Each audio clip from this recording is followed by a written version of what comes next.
Right, let's jump straight into this explainer. Today, we're unpacking the totally fascinating and, honestly, kind of chaotic duality of modern peptide therapeutics. We're looking at this wild landscape where some of the most rigorously tested, clinically proven pharmaceutical triumphs in history are sitting right next to an entirely unregulated, Wild West gray market. It's literally a tale of two very different scientific worlds. So, I want to kick things off with a pretty simple question. What if a single molecule could heal you overnight, or melt fat away? It perfectly captures that incredible, almost sci-fi promise that's turned peptides into both a legitimate multi-billion-dollar medical industry and a massive viral trend on the internet. Everyone, it seems, is chasing that miracle molecule. To make sense of all this, here's our game plan for today. We'll hit the rise of peptides, weight loss clinical triumphs, BPC 157, the so-called Wolverine peptide, the dangerous evidence gap, regulatory bans and risks, and finally, navigating the gray market. All right, Section 1, the rise of peptides.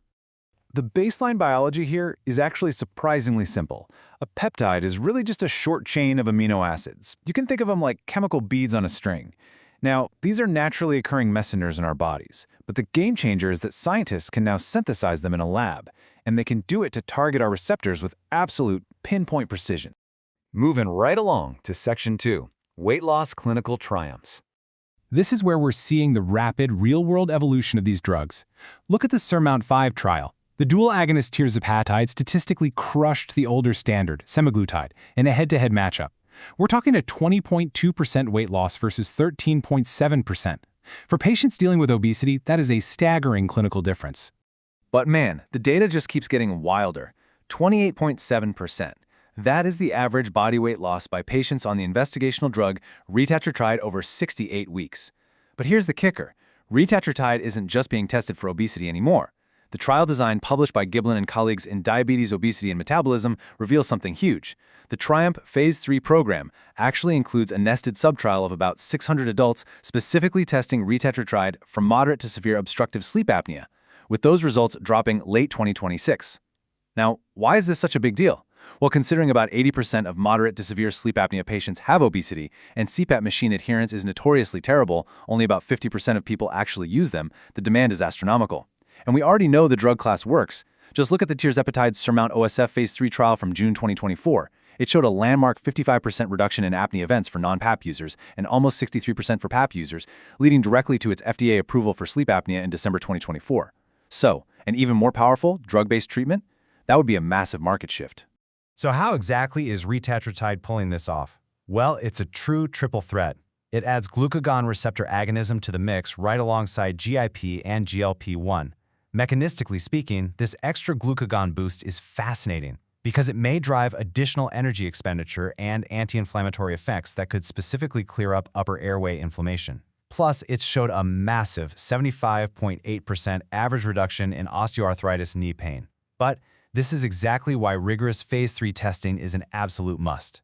Adding that third mechanism introduced a new safety signal, dysesthesia, which is this abnormal, sometimes painful touch sensation reported in over 20% of patients on the highest dose. Real science means meticulously tracking both these incredible benefits and the unexpected side effects.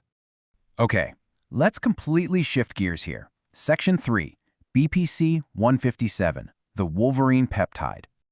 If you spend any time on social media biohacking forums, BPC 157 is legendary. People literally claim it heals injuries overnight. Yet, as this 2025 quote from the American Journal of Sports Medicine points out, despite its explosive popularity among athletes and being everywhere online, there's, quote, minimal human data available.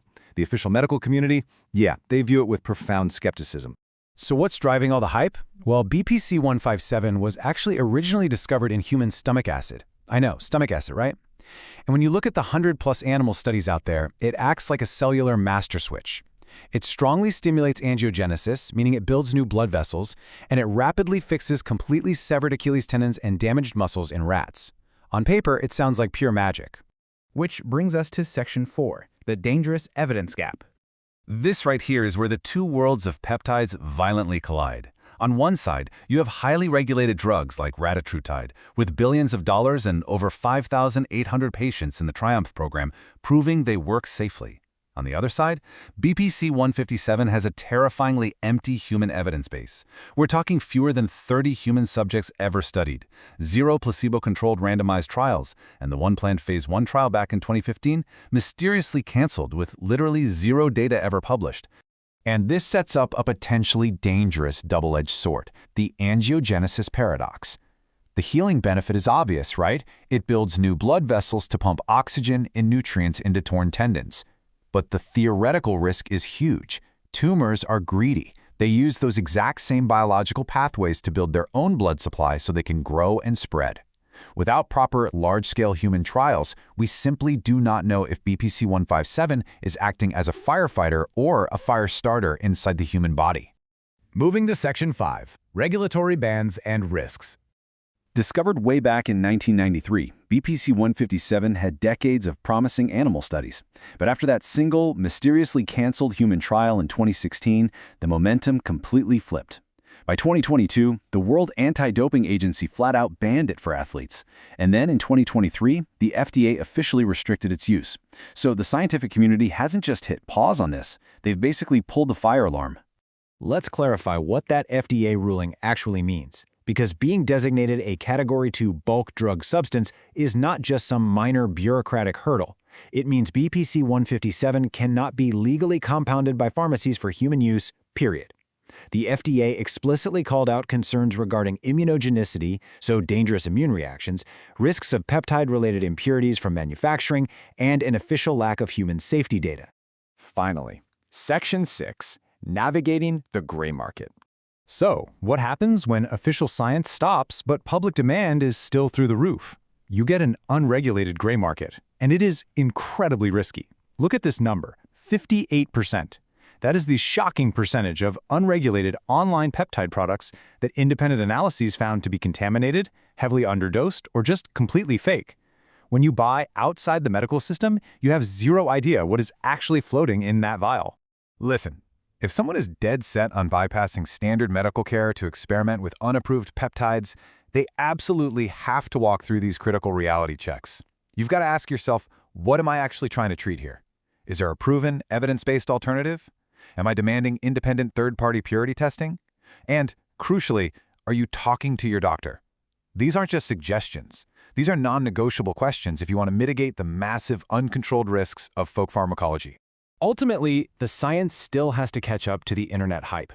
We're living in an era where highly regulated peptides are actively rewriting medical textbooks for things like obesity and sleep apnea, while compounds like BPC-157 remain locked in the shadows. It leaves us with one really big, critical question. Do the risks of the unknown truly outweigh the rewards of these miracle claims? Thanks for joining me for this explainer. Keep asking those tough questions, and I'll catch you next time.